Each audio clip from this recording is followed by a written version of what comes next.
Voilà, le dimanche, nous sommes dans l'épître de Jacques. Nous sommes arrivés au chapitre 4.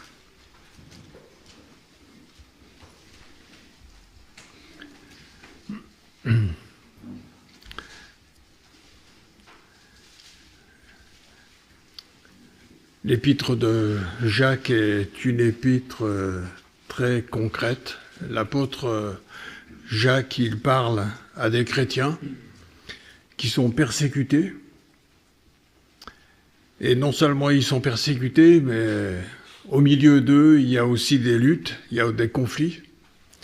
Donc c'est à tous les niveaux, il y a toutes sortes de difficultés que les chrétiens peuvent rencontrer. Et Jérémie a prêché sur le début du chapitre 4, dimanche dernier. Et pendant qu'il parlait, je crois que c'est vraiment Dieu qui m'a parlé. Ça m'a fait penser à ce texte. Il y avait le prophète, je crois que c'était Élie, qui s'était réfugié dans la caverne, et puis il y avait eu un tremblement de terre, il y avait eu un feu, il y avait eu une tempête, et puis il dit que Dieu n'était pas dans tout ça, mais il y a eu ensuite un murmure, un doux et léger, et là le Seigneur il a parlé au cœur de Élie. Et pendant que Jérémie parlait, j'ai l'impression que c'est comme si Dieu me parlait de cette manière-là. Et il m'a dit, en fait, la clé de la vie chrétienne, eh bien, c'est de s'approcher de Dieu. C'est ça qui compte. Parce que Jacques, il a décrit tellement de difficultés, tellement de problèmes, et maintenant, il dit, approchez-vous de Dieu. Voilà, en fait, la réponse. Et ça m'a vraiment touché, je l'ai reçu comme ça. Nous allons lire le texte dans Jacques chapitre 4 à partir du verset 8. Approchez-vous de Dieu et il s'approchera de vous. Purifiez vos mains, pécheurs, et nettoyez vos cœurs, âmes partagées. Reconnaissez votre misère, menez deuil, pleurez. Que votre rire se change en deuil et votre joie en tristesse. Humiliez-vous devant le Seigneur et il vous élèvera. Ne médisez pas les uns des autres, frères. Celui qui médit d'un frère ou qui juge son frère médit de la loi et juge la loi. Or, si tu juges la loi, tu n'en es pas l'observateur, mais le juge. Un seul est législateur et juge, celui qui peut sauver et perdre. Mais toi, qui es-tu qui juge le prochain? Et d'un seul coup, c'est comme si il y avait ces mots qui sortaient de la Bible et qui rentraient dans mon cœur. Approchez-vous de Dieu. Et je me suis dit, mais qu'est-ce que ça veut dire? Est-ce que tu as vécu déjà cette approche de Dieu? Est-ce que tu t'es approché de Dieu? Et d'un seul coup, j'ai repensé à la première fois de toute ma vie où je me suis approché de Dieu. Et je dois dire que pour moi, je crois sincèrement pouvoir dire c'était le plus beau jour de ma vie. De pouvoir s'approcher de Dieu. Et c'était pas du tout prévu. À l'époque, j'étais étudiant, j'étais seul dans ma chambre. J'étais écrasé par... C'est comme s'il y avait un poids de 150 kilos sur mon dos, mais je ne voyais pas ce poids, mais il m'écrasait. Il était là. Et je me sentais seul. Et je me sentais désespéré. Et d'un seul coup, j'étais assis sur le bord de mon lit. Et il y a quelque chose qui s'est passé. J'ai pris ma Bible. Il y a un verset qui m'a bouleversé. Et avec ce verset, en fait, Dieu m'a montré ce qui n'allait pas dans ma vie. Je ne l'avais jamais vu. Et d'un seul coup, c'est comme si toute ma vie défilait devant moi et que Dieu me disait, tu vois, voilà, c'est ça qui ne va pas chez toi. C'est ça qui t'écrase. C'est ça qui fait que tu es seul. C'est ça qui fait que tu es désespéré. C'est de là que vient ton problème. Quel était ce problème? Eh bien, j'avais mis ma confiance en moi-même au lieu de mettre ma confiance dans le Seigneur Jésus-Christ.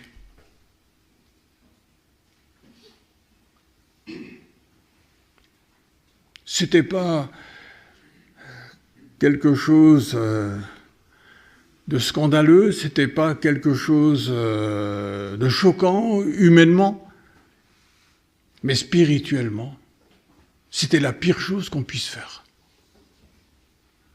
Mettre sa confiance en soi-même au lieu de mettre sa confiance en celui qui nous aime, qui est descendu du ciel pour sauver ce qui était perdu.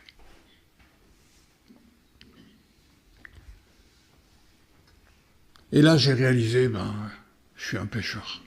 Là, j'ai compris ce que ça voulait dire. C'est la première fois que j'ai compris ce que ça voulait dire d'être un pécheur. Mettre sa confiance en soi-même au lieu de la mettre en Jésus-Christ. Et en même temps, et ça, je suis incapable de vous expliquer ce qui s'est passé à ce moment-là, mais je crois que c'est vraiment le Saint-Esprit qui m'a révélé. Jésus-Christ aime les pécheurs. C'est le texte que nous avons lu tout à l'heure, que Jérémie vient de lire.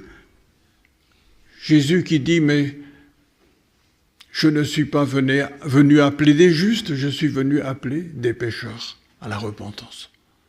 C'est cela que je cherche. C'est cela que je veux attirer à moi. C'est cela que j'aime. C'est pour eux que je suis venu. C'est pour eux que je suis descendu du ciel, que j'ai quitté la gloire de mon Père. C'est par amour pour eux. Et d'un seul coup, encore une fois, l'œuvre de Dieu, on ne peut pas l'expliquer. Elle nous dépasse. Mais j'ai reçu le pardon de Jésus.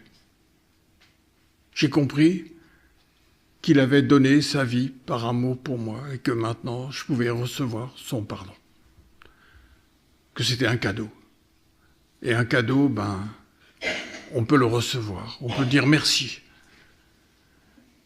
On peut exprimer de la reconnaissance envers celui qui nous a offert ce cadeau. Et là, j'ai reçu le pardon de tous mes péchés. Et j'ai dit au Seigneur, maintenant je t'appartiens. Maintenant, je ne veux plus diriger ma vie. Je veux que ce soit Jésus qui soit mon berger et qui décide ce que ma vie sera. Il est le bon berger, il sait où conduire ses brebis qui lui appartiennent, il sait prendre soin d'elles, je m'abandonne totalement entre ses mains. Et à ce moment-là, j'ai connu la paix pour la première fois de ma vie, parce que ma vie ne reposait plus dans mes mains, elle reposait dans les mains du Seigneur. il pouvait faire de moi ce qu'il voulait. Et là, eh bien, alors que j'étais désespéré, voilà qu'il y a de l'espérance qui est rentrée dans mon cœur, j'ai reçu la paix, et alors que j'étais seul, eh bien, j'étais maintenant dans la présence de Dieu. Je m'étais approché de Dieu par la foi, en sa parole. Il n'y a pas de recette, mais c'est l'œuvre de Dieu. Et quelques années après, il y a un verset qui m'a aussi vraiment beaucoup parlé, beaucoup touché. Je vais juste le lire pour vous. Ainsi, comme vous avez reçu le Christ Jésus, le Seigneur, marchez en lui. Et ça m'a vraiment, d'un seul coup, c'est comme si toute la vie chrétienne était claire. C'est quoi la vie chrétienne? C'est de recevoir le Seigneur Jésus-Christ, comme vous l'avez reçu, le Seigneur, marcher en lui. Et une marche, c'est quoi? Une marche, c'est pas compliqué. Un enfant, il apprend à marcher au bout d'1 an, à peu près. Il y en a qui mettent un peu plus de temps, mais en tout cas, à 2 ans, tous les enfants, ils savent marcher, normalement. Et c'est quoi la marche? La marche, on a fait un pas, et puis on recommence un pas, et un autre pas, et c'est toujours le même pas qu'on recommence, et c'est ça la marche. Et d'un seul coup, le Seigneur me disait, mais tu vois, c'est ça.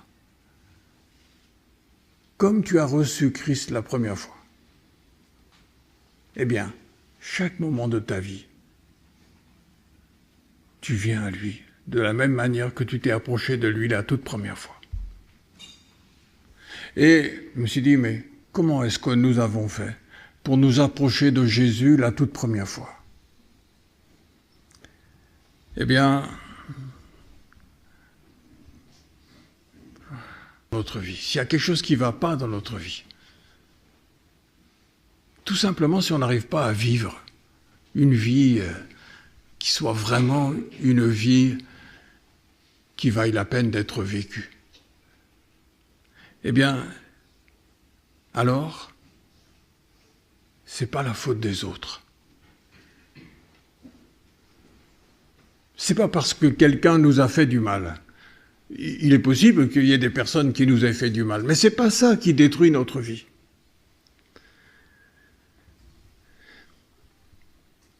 Et c'est pour ça qu'il est dit ici, ne médisez pas les uns des autres frères. Qui es-tu, toi, qui juges ton prochain? Le problème n'est pas l'autre. Le problème n'est pas ton prochain. Il n'est pas là, absolument pas là, le problème. Et quand nous sommes venus à Jésus-Christ, le Seigneur a parlé à notre cœur et il nous a montré, non, le problème, il est ailleurs. Le problème, c'est que tu as voulu toi-même diriger ta propre vie. Voilà, c'est ça le vrai problème. Et c'est pour ça que ça ne va pas. Parce que tu n'es pas capable de diriger ta propre vie. Parce que c'est quelque chose qui t'écrase, c'est quelque chose qui est trop lourd pour toi. Parce que tu n'es pas Dieu. Tout simplement, tu n'en as pas les capacités. Tu as besoin d'un berger. Une brebis qui est sans berger, c'est une brebis qui est perdue. C'est une brebis qui va pas savoir où trouver ce qu'il lui faut. C'est une brebis qui va être attaquée par des bêtes sauvages et ne pourra pas se défendre parce qu'elle n'est pas faite pour se défendre. Elle a besoin d'un berger. Et nous sommes incapables de diriger notre propre vie. C'est impossible. Impossible. Et quand on réalise réellement ça, alors, je dirais, tout est changé. C'est pour ça qu'il y a quelque chose qui ne va pas dans ma vie. J'ai essayé de diriger ma propre vie et j'y arrive pas. Et c'est dur de dire qu'on n'y arrive pas. C'est dur parce qu'il faut montrer devant tout le monde qu'on y arrive. On a été éduqués comme ça, on a toujours été formés, toute la vie humaine est forgée dans ce feu-là. Il faut être capable, il faut pouvoir, il faut réussir. Eh bien non, j'y arrive pas. Parce que je suis pas Dieu, simplement. Et c'est même pas la peine d'essayer. Et quand le Seigneur, il nous montre qu'on n'y arrive pas, c'est parce qu'il nous aime. C'est pas pour nous faire un reproche, c'est pas pour nous sanctionner, c'est pour nous dire, il y a quelqu'un qui peut diriger ta vie. Il y a quelqu'un qui t'aime. Il y a quelqu'un qui connaît tout sur toi. Il y a quelqu'un qui est le bon berger, qui a donné sa vie pour ses brebis. Confie-toi en lui. Mets en lui ton espérance et pas en toi-même. Et d'un seul coup, eh bien, c'est ça s'approcher de Dieu.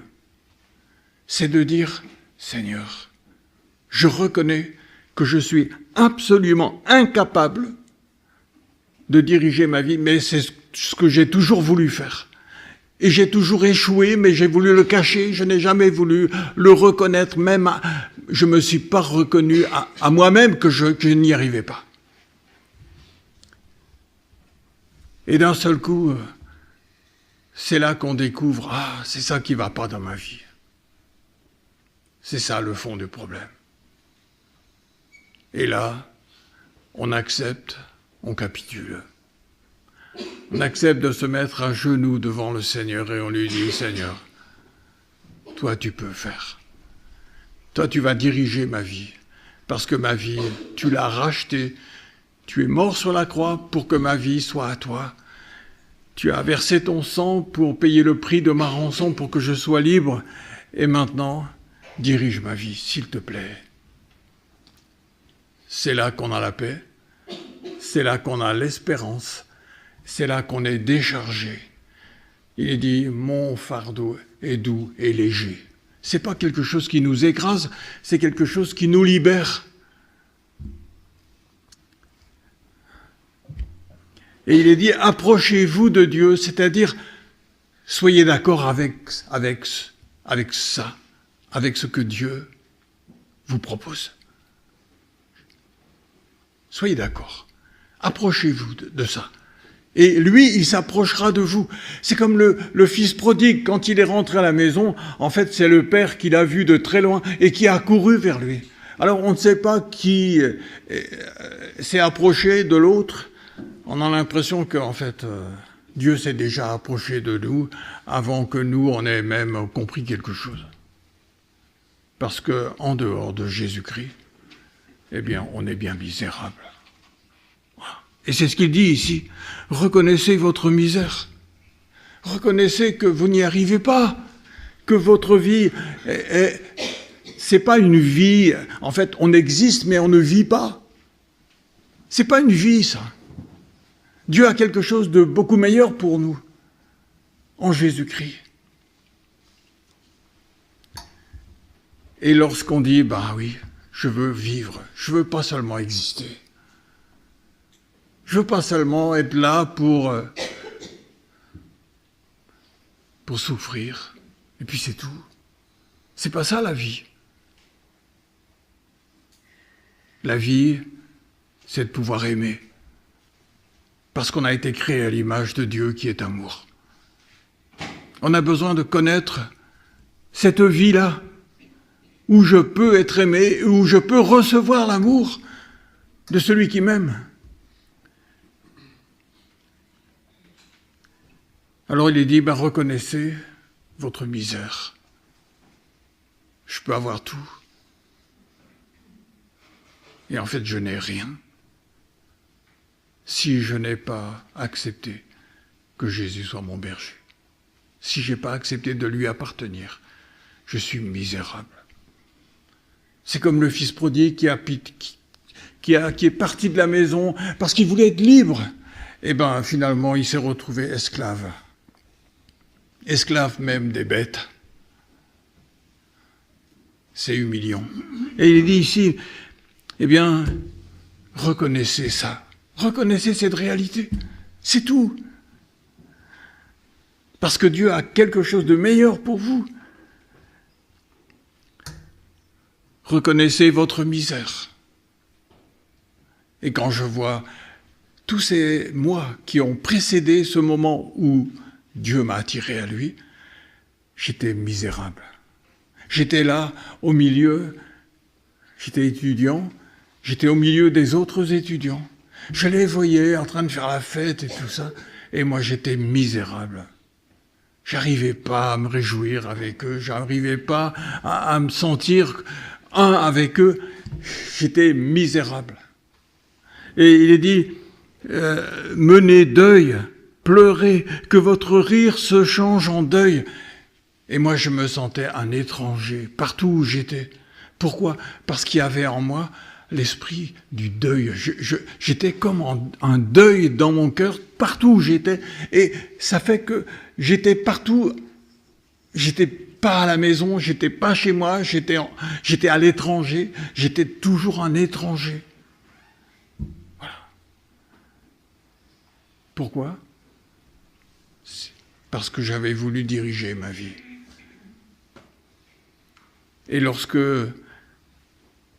j'ai réalisé le plan de Dieu pour moi, que ce n'était pas à moi de diriger ma vie, mais que c'était à Jésus de le faire, alors là, j'ai reçu la paix.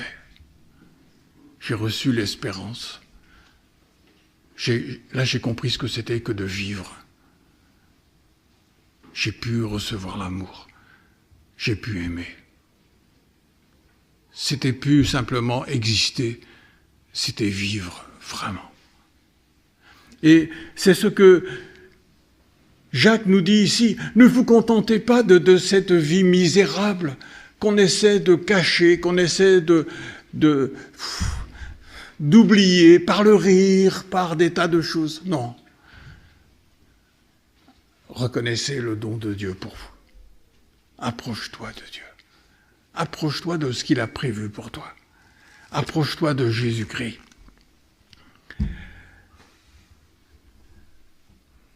Et quand le Seigneur, il a purifié nos cœurs,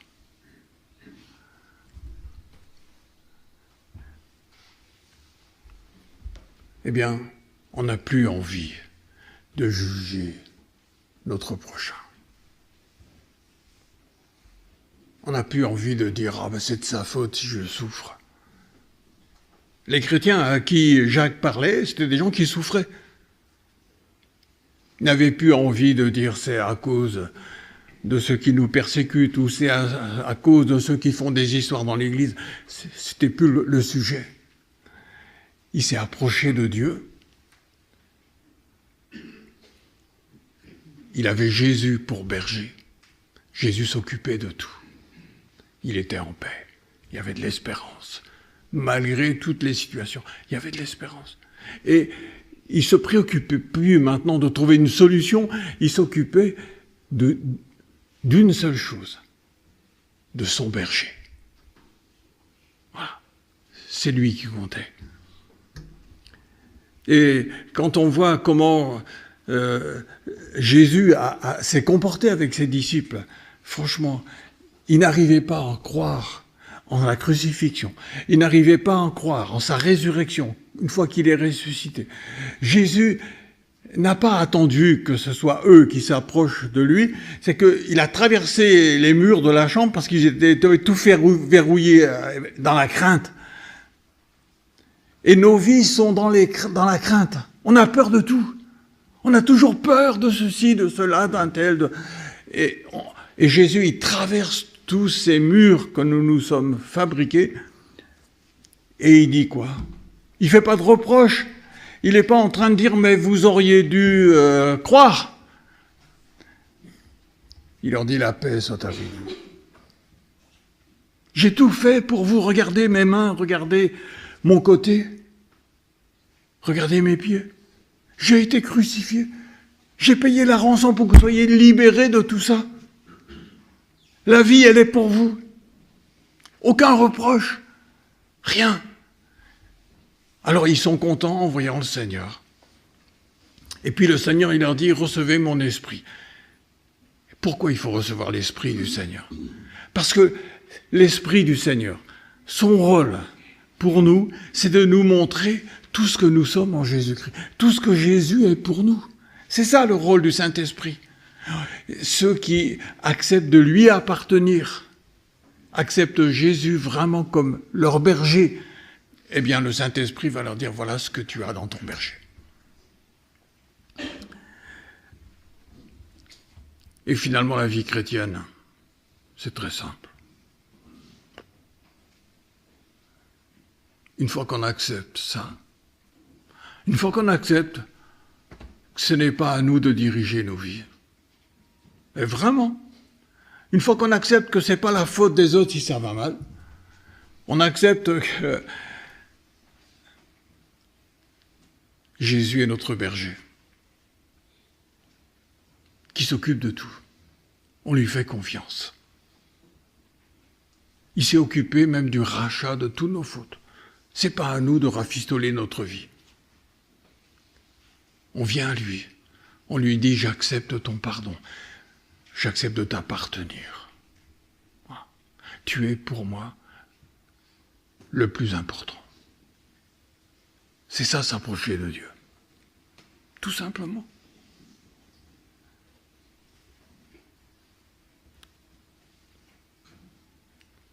Ça fait 50 ans que je me suis approché du Seigneur. Mais aujourd'hui, j'ai autant besoin de m'approcher du Seigneur qu'il y a 50 ans. Et Jésus est toujours mon bon berger. Et moi, j'y arrive toujours pas à diriger ma vie. Et quelquefois, j'essaie encore. Mais c'est de la folie. Alors le Seigneur est obligé de me dire, mais approche-toi de moi. Fais-moi confiance. Et alors, vraiment, c'est là que la vie chrétienne devient un trésor. Vraiment, c'est merveilleux. On n'est pas seulement en train d'exister, on n'est pas en train de subir, on n'est pas en train d'essayer de se débrouiller comme on peut. Non, c'est pas une existence, c'est une vie qu'on reçoit. On vit. On vit, c'est-à-dire que par Jésus-Christ, on est capable de recevoir l'amour. On est capable d'aimer. Parce qu'on ne peut pas aimer si on n'a pas reçu l'amour. Et l'amour, c'est en Jésus qu'on le trouve, nulle part ailleurs. Et la vie chrétienne, ce sera simplement de donner cet amour que Jésus nous apporte, de le communiquer autour de nous. C'est pas de regarder qui en est digne ou qui n'est... Hein, si on est capable ou pas, c'est pas le sujet. C'est simplement de s'approcher de lui et de lui faire confiance. C'est tout. Eh bien, que le Seigneur nous bénisse. Nous allons prier.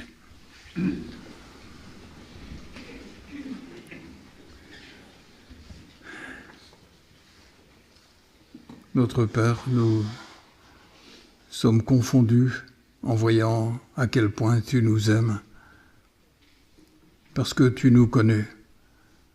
Tu nous connais depuis notre naissance. Tu as connu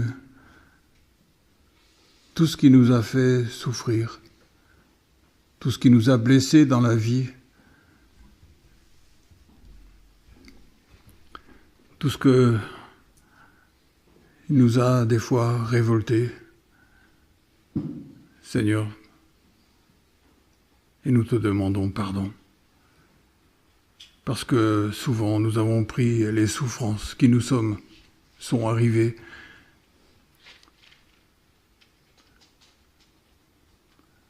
pour nous dire que c'est toi qui n'étais pas bon et que tu ne prenais pas soin de nous. Et que nous étions déçus par toi. Mais en réalité, Seigneur, tout ça c'était faux.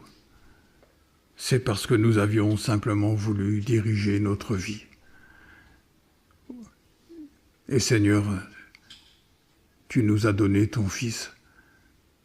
C'est lui qui est venu du ciel, qui est venu jusqu'à sur la croix pour payer le prix de notre liberté, de notre rançon, pour nous donner la paix, pour que nous ayons le vrai berger, pour diriger nos vies, pour nous rendre capables d'aimer, de recevoir l'amour. Seigneur, nous te bénissons parce que nous avons tout pleinement en Jésus-Christ. Et aujourd'hui, nous recevons ton pardon. Aujourd'hui, nous acceptons de t'appartenir. Nous nous livrons à toi, dans la foi au Seigneur Jésus-Christ. Amen.